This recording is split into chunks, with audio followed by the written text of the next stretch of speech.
প্ৰথমতে সকলোকে নমস্কাৰ জনালোঁ, লগতে স্বাগতম জনাইছোঁ অন্য এটা ভিডিঅ'লৈ। আশা ৰাখিলোঁ আপোনালোকে প্ৰথম পৰা শেষলৈকে চাব, শেষত জনাবলৈ নেপাহৰিব কেনেকুৱা লাগিল। বন্ধু বান্ধৱীসকল, এইফালে ৰঙালাও কাটি ল'লোঁ। ৰঙালাও গুটিখিনি মই আকৌ পেলাই নিদিওঁ, বৰ চিকটা মানুহ যে, বাকলিও নেপেলালোঁ, একেবাৰে ৰঙালাও গুটিও নেপেলালোঁ। কিয় কওকচোন, তেনেই কোমলীয়া। এইফালে বাঁহৰ গাজখিনি কাটি ল'লোঁ, কুন্দুলি কাটি লৈছোঁ, এইবোৰ কিবাকিবি গোটাই লৈছোঁ। এইফালে নহৰু, ভোট জলকীয়া, এইবোৰ বিভিন্ন ধৰণৰ বস্তু বনাই থোৱা আছে। আজি প্ৰথমতে আৰম্ভ কৰিছোঁ বাঁহৰ গাজ লগতে ৰঙালাও। খাইছেনে কোনোবাই জনাবচোন। আচলতে মই কিছুমান ৰেচিপি এনেধৰণে বনাওঁ, খাই চাওঁ কেনেকুৱা লাগে। যদিহে ভাল লাগে কেমেৰাত বন্দী কৰি আপোনালোকলৈ আগবঢ়াওঁ। তেল গৰম হোৱাৰ লগে লগে দি দিলোঁ অকণমান পাঁচফোৰণ, লগে লগে যোগ কৰি দিলোঁ বাঁহৰ গাজ। এতিয়া মই যোগ কৰি দিম ৰঙালাও। সকলোখিনি এটা এটাকৈ যোগ কৰিছোঁ। তাৰপিছতে কি মছলা দিম আপোনালোকে চাই থাকক। আৰু যদি বনোৱা নাই আপোনালোকে, কেতিয়াবা বনাই খাই চাব, বহুত ভাল লাগিব।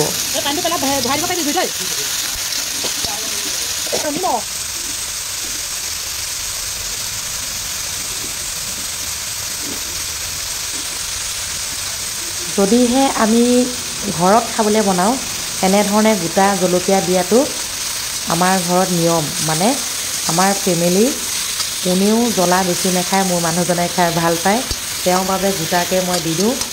সোৱাদ অনুসৰি নিমখ হালধি অলপ সময় ঢাকি দিলোঁ।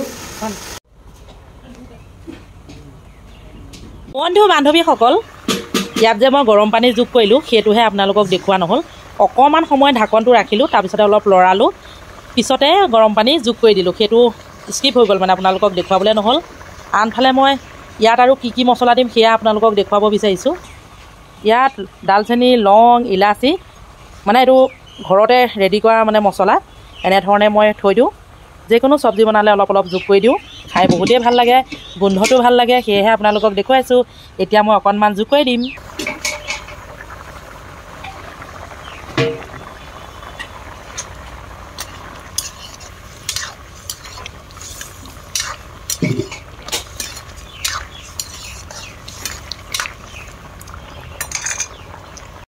আদা নহৰু অলপ দি দিছোঁ।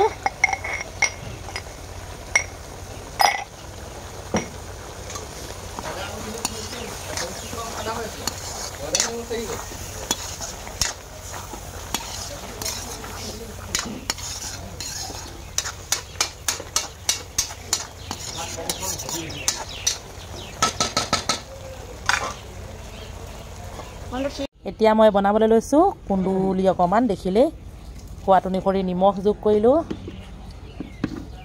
হালধি যোগ কৰি দিলোঁ, ৰেড চিলি অকণমানো দিলোঁ, লগতে অলপ পিঁয়াজ যোগ কৰিলোঁ। এতিয়া এইটো ধুনীয়াকৈ মিশ্ৰণ কৰি ল'ম। এনেধৰণে যদি কুন্দুলি বনোৱা হয়, খাবলৈ বহুতেই সোৱাদ লগা হয়, সেয়েহে বনাইছোঁ। ধুনীয়াকৈ মছলাখিনি মিশ্ৰণ কৰি ল'ম।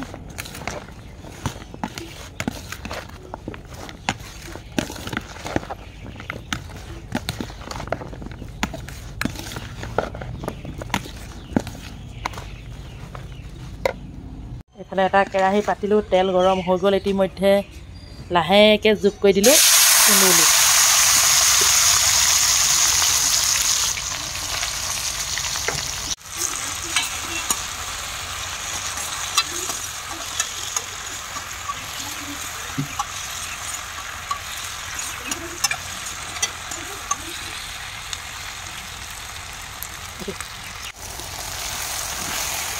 মোৰ কুন্দুলি ভাজিখন কাৰ পচন্দ ক'ব দেই বন্ধু বান্ধৱীসকল।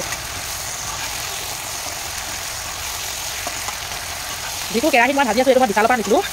বিশালত 2 নম্বৰী বস্তু দিছে দেই। মই কেইবাটা বস্তু আনিছোঁ, কেইবাটা বস্তু ঠগ খাইছোঁ।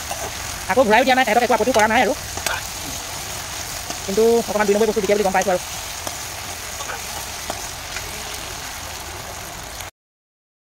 ইতিমধ্যে কুন্দুলি ভাজি হৈ গ'ল। এতিয়া মই মাংসখিনি বনাবলৈ লৈছোঁ।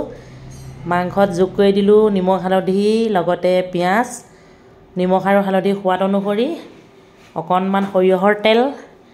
এতিয়া ধুনীয়াকৈ মঠি ল'ম। ৰংটো ধুনীয়া হ'বৰ বাবে দি দিছোঁ ৰেড চিলি অকণমান। যিমান পাৰোঁ সুন্দৰকৈ মই মঠি ল'ম।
ভাজি আছোঁ। এতিয়া আদা আৰু নহৰু মিশ্ৰণ কৰিছোঁ। গেছটো একেবাৰে কমাই লৈছোঁ, মানে প্ৰায় মাংসখিনি ভজা হৈছে আৰু সেয়েহে গেছটো কমাই লৈছোঁ।